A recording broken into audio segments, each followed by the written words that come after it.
بسم اللہ الرحمن الرحیم۔ السلام علیکم ناظرین، آپ دیکھ رہے ہیں نیوز اسٹوڈیو اور میں ہوں افتخار۔ درود و سلام ہو محمد اور آل محمد پر۔ ناظرین، چینل پر نئے تو سب سے پہلے چینل کو سبسکرائب کر لیں، بیل آئیکن بھی پریس کر دیں تاکہ آپ کو اصل خبر بر وقت مل سکے۔ ناظرین، اسلام آباد کے اندر ایک اہم ملاقات ہوئی ہے۔ اس ملاقات کے اندر کسی پریشانی کا اظہار کیا گیا ہے۔ وہ پریشانی کیا ہے؟ اس کے بعد آنن فانن ایک پیغام بھی پہنچا ہے۔ اب یہ پیغام بھی بہت بڑا ہے۔ اسلام آباد میں ملاقات کیا ہوئی ہے؟ وزیر خارجہ اسحاق ڈار نے آج سینئر اینکر کو بریفنگ دی ہے۔ اس بریفنگ کے اندر اس کا جو لب لباب ہے، ایران نہیں مان رہا، جنگ بندی مطلب جنگ جلدی سے ختم ہوتی ہوئی نظر نہیں آتی، پاکستان کے پاس آپشنز محدود ہوتی جا رہی ہیں۔ یہاں پر اسحاق ڈار کافی پریشان نظر آئے ہیں۔ یہ اینکر کا کہنا ہے کہ اسحاق ڈار کافی پریشان تھے۔ انہوں نے کہا ہے کہ آپشنز ختم ہو رہی ہیں پاکستان کے پاس، یعنی محدود ہوتی جا رہی ہیں۔ اب ناظرین، ایک جانب جو ملاقات کی گئی ہے اس کے اندر تشویش کا اظہار کیا گیا ہے، پریشانی ظاہر کی گئی ہے، تو دوسری جانب عباس عراقچی، پہلے کہا گیا کہ ایران مذاکرات کے لیے تیار نہیں ہے یا ایران مذاکرات نہیں کرنا چاہتا، لیکن عباس عراقچی کا کہنا ہے امریکہ کا میڈیا ایران کے موقف کو غلط انداز میں پیش کر رہا ہے، یعنی امریکن میڈیا ایرانی موقف کو بہت ہی غلط انداز میں پیش کر رہا ہے۔ ہم پاکستان کی کوششوں کے تہہ دل سے شکر گزار ہیں اور ہم نے کبھی اسلام آباد آنے سے انکار نہیں کیا۔ ہماری اصل توجہ ایک ایسی حتمی اور دیر پا حل پر ہے جو ہم پر مسلط کی گئی اس غیر قانونی جنگ کا خاتمہ کرے۔ یعنی عباس عراقچی نے یہاں پر نیچے انہوں نے یہ بھی لکھا ہے پاکستان زندہ باد، اور اس کے ساتھ ساتھ یہاں پر انہوں نے ایک ویڈیو شیئر کی جس میں ایران کی عوام پاکستان کی شکریہ ادا کر رہی ہے۔ وہاں پر پلے کارڈز اٹھائے گئے ہیں جس پر لکھا ہوا ہے کہ پاکستان کی عوام کا شکریہ، پاکستانی پرچمز بھی انہوں نے اٹھائے ہوئے ہیں۔ یہ ویڈیو بھی عباس عراقچی نے شیئر کی ہے۔ یعنی پاکستان زندہ باد بھی کہا گیا ہے، پاکستان کا تہہ دل سے شکریہ ادا کیا گیا، اور انہوں نے کہا کہ ہم کہیں پر نہیں کہہ رہے کہ ہم پاکستان میں مذاکرات کے لیے تیار نہیں ہیں۔ ہم چاہتے ہیں کہ جو مذاکرات ہوں تو مکمل طور پر پھر جنگ بندی ہو، اس کے بعد پھر ہمارے اوپر کوئی بھی جنگ مسلط نہ کی جائے۔ اب ناظرین، جب یہ پیغام آتا ہے تو اسحاق ڈار نے اس پیغام کو ویلکم کہا ہے۔ انہوں نے کہا ہے کہ میں بہت ہی تہہ دل سے اس کلیریفیکیشن کے اوپر آپ کا شکریہ ادا کرتا ہوں۔ انہوں نے عباس عراقچی کی اس ٹویٹ کے جواب میں یہ جواب لکھا ہے کہ آپ کی اس کلیریفیکیشن کے اوپر ہم آپ کا شکریہ ادا کرتے ہیں۔ یعنی کہ اب یہ پیغام، پہلے تشویش کا اظہار کیا گیا، پریشانی ظاہر کی گئی، اب پیغام آ گیا تو اسحاق ڈار کی جانب سے اس کے اوپر خوشی کا اظہار بھی کیا گیا ہے۔ ناظرین، اس وقت چل کیا رہا ہے؟ کیا امریکہ سے ایران مذاکرات نہیں کرنا چاہتا؟ ایران مذاکرات کی بات تو ویسے کرتے ہی نہیں ہے۔ جب بھی مذاکرات کی بات ہوئی ہے، امریکہ نے کہا ہے، ایران کہتا ہے کہ ہمارے جو بنیادی حقوق ہیں جو ہمیں نہیں دیے جا رہے، ہمیں وہ ملنے چاہیے۔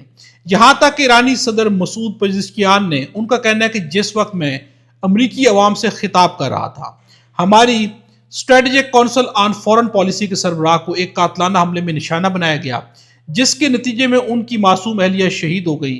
اب دنیا خود فیصلہ کرے کون سا فریق گفتگو اور مذاکرات میں مصروف ہے اور کون دہشت گردی کر رہا ہے۔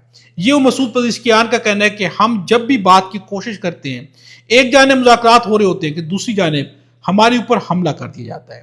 ناظرین، ایران کو ہمیشہ مذاکرات کے نام کے اوپر دھوکہ دیا گیا ہے، اس لیے اب جو مذاکرات کی بات کی جاتی ہے تو ایران کے اندر یہ تشویش موجود ہے کہ کہیں دوبارہ امریکہ دھوکہ تو نہیں دے رہا۔ امریکہ نے اپنا جو ہے اعتماد کھو دیا ہے۔ جب آپ ایک دفعہ اعتماد کھو دیتے ہیں تو پھر آپ پر اعتماد کرنا بہت مشکل ہو جاتا ہے۔ اس لیے ایران کا کہنا ہے کہ ہم مذاکرات کے لیے تیار ہیں، لیکن مذاکرات کا نتیجہ حتمی جنگ بندی ہو۔ یہ نہیں ہے کہ مذاکرات ہو رہے اور ہمارے اوپر حملے کر دیے جائیں۔ اب یہ ان کی جانب سے کہنا ہے۔ اب ناظرین، عباس عراقچی جو ہے یہ کس قدر زیادہ سٹرونگ ہے، ان کے سٹرونگ ہونے کے اوپر اگر سوشل میڈیا پر دیکھا جائے، اگر ان کی ہسٹری دیکھی جائے پولیٹکس کے اندر، جب سے ایران کے لیے خدمات سر انجام دے رہے ہیں، ان کی اگر جو ہے پاور کو دیکھا جائے تو ان کی یہ پاور ہے کہ انہوں نے امریکہ کی دھمکیوں کے جواب میں کہا تھا، جسے بڑے بڑے میڈیا نے شیئر کیا، تمہاری دھمکیاں ہمارے قدموں تلے ہیں، اگر ہمیں موت کا خوف ہوتا تو ہم اس جنگ میں داخل ہی نہ ہوتے اور نہ ہی اپنے بہترین لوگوں کو شہادت کے لیے پیش کرتے۔ اپنے وطن کا دفاع کرتے ہوئے موت ہمارے لیے اعزاز ہے، ہم آزاد پیدا ہوئے ہیں اور آزاد ہی مریں گے۔ یہ بیان اس وقت سوشل میڈیا پر گردش کر رہا ہے، اسے لوگ شیئر کر رہے ہیں، اس کو اپریشیٹ کیا جا رہا ہے کہ کس قدر زیادہ طاقتور شخصیت ہے۔ اب یہ شخصیت پاکستان کا شکریہ بھی ادا کر رہی ہے کہ ہم نے مذاکرات سے انکار نہیں کیا، لیکن مذاکرات کے نام پر ہمیں جو دھوکے دی جاتے ہیں، ہم ان دھوکوں میں مزید آنے والے نہیں ہیں۔ اب ناظرین، دھوکہ کس طرح سے کیا جاتا ہے؟ اب میں آپ کے سامنے رکھتا ہوں کہ امریکی سینیٹر ایران سے درخواست کریں کہ وہ امریکی پائلٹ کے ساتھ انسانی قوانین کے مطابق برتاؤ کرے۔ حالانکہ امریکہ نے شہری بنیادی ڈھانچے پر خود بمباری کی ہے، یعنی جب بات آتی ہے امریکہ کی اپنی، تو وہ کیا کہتے ہیں کہ انسانی قوانین جو انٹرنیشنل قوانین ہیں ان کے ضوابط جو ہے ان کے اوپر عمل کیا جائے، لیکن جب باری ایران کی آتی ہے تو پھر جس طرح سے امریکہ چاہے جب چاہے حملہ کر دے، مین لیڈرشپ کو جو ہے شہید کر دے، کچھ بھی کر دے، ان کے لیے کوئی انٹرنیشنل لاز نہیں ہے۔ اب امریکی سینیٹرز کا کہنا ہے کہ میرا پیغام یہ ہے کہ اگر یہ دوسرا پائلٹ بچا نہ لیا گیا تو اسے قیدیوں کے حوالے بین الاقوامی انسانی قوانین کے مطابق سلوک کیا جانا چاہیے۔ اب یہاں پر سوالات دنیا کر رہی ہے کہ کیا آپ کی جو قیدی ہیں، آپ کے جو پائلٹس ہیں، اب یہاں پر سوال کیا جا رہا ہے کہ آپ کے پائلٹ نے کس بنیاد کے اوپر، کس انسانی بنیاد کے اوپر ایران میں جا کر اٹیک کیا، اور جب ایران نے آپ کا طیارہ گرا دیا، آپ کا پائلٹ وہاں پر گر گیا، تو اب ایران اسے گرفتار بھی کرے گا۔ وہ جنگی اصولوں کو یقیناً فالو کریں گے، لیکن آپ کیا فالو کریں؟ آپ کس بنیاد کے اوپر وہاں پر گئے، کس بنیاد کے اوپر آپ نے حملہ کیا؟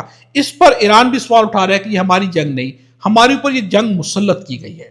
اب ناظرین میں آپ کے سامنے رکھتا ہوں کہ اس وقت امریکہ کے اندر اس جنگ کی وجہ سے کیا کچھ ہوا ہے۔ فرانس نے اپنے ہرمز کو کھلوانے سے متعلق اقوام متحدہ میں امریکہ کی سرپرستی میں بحرین کی کردار کو ویٹو کر دیا ہے۔ ایران نے فرانسیسی اور جاپانی آئل ٹینکرز کو اپنے ہرمز سے گزرنے کی اجازت دے دی۔ امریکی وزیر دفاع پیٹ ہیگسیت نے اب تک 80 امریکی جنرلز کو برطرف کیا ہے۔ اس ایک جنگ کے لیے 80 ان کے جو جنرلز ہیں انہیں برطرف کیا گیا ہے۔ ٹرمپ نے اپنے اٹارنی جنرل کو برطرف کر دیا۔ اگلی باری ڈائریکٹر نیشنل انٹیلیجنس تلسی گیبارڈ کی اور کامرس سیکرٹری کی ہے، جو ٹرمپ کو عالمی سطح پر ٹیرف لگانے کے مشورے دے رہے تھے، اب ان کو بھی برطرف کر دیا جائے گا۔ ایران کی طرف سے امریکی فوجی پوزیشنوں پر درست حملوں نے امریکہ کو حیران کر دیا، اور امریکہ اپنے فوجی اڈوں کے اس طرح درستگی سے نشانہ بنانے کے لیے روسی انٹیلیجنس کو مورد الزام ٹھہراتا ہے۔ یعنی امریکہ پوری دنیا کو مورد الزام ٹھہراتا ہے۔ وہ سمجھتا ہے کہ دنیا کا قصور ہے، چاہے وہ ایران پر حملہ نہیں کرے تب بھی دنیا قصوروار ہے، چاہے جو ایران کو نقصان پہنچایا جا رہا ہے اور اسلامی ممالک پیچھے ہٹ جاتے ہیں تب بھی جو ہے پوری دنیا قصوروار ہے۔ امریکہ جو کچھ بھی کر رہا ہے، امریکہ کہیں پر قصوروار نہیں ہے۔ اب ناظرین میں آپ کے سامنے رکھتا ہوں کہ اسرائیل کا کہنا ہے کہ صرف مسلمانوں کو ایران پر حملے سے مسئلہ ہے۔ اب یہاں پر اسپین کے پیڈرو سانچیز کا کہنا ہے کہ یہاں تک کہ یورپ نے بھی ایران کے خلاف جنگ کی مذمت کی، کیا آپ اسے بھی مسلمان کہیں گے؟ اسرائیل کہہ رہا ہے کہ صرف مسلمانوں کو ایران پر حملہ کرنے سے مسئلہ ہے، تو یہاں پر اسپین کا کہنا ہے کہ جب یورپ بھی حملہ نہیں کرنا چاہتا تو کیا یورپ جو ہے وہ مسلمان ہے؟ یہاں پر سوال اٹھایا جا رہا ہے۔ ناظرین اسرائیل نے ہر طرح کا پروپیگنڈا کیا، ہر طرح کا پروپیگنڈا، لیکن پوری دنیا نے اس جنگ میں آنے سے انکار کیا اور ثابت کر دیا کہ اس وقت امریکہ یا اسرائیل ہو وہ غلط کر رہے ہیں۔ ناظرین اب تک کے لیے اتنا ہی ہے، اگلی ویڈیو میں آپ سے دوبارہ ملاقات ہوگی۔ خدا ہم سب کو اور ہمارے وطن پاکستان کو اپنی زبان میں رکھے۔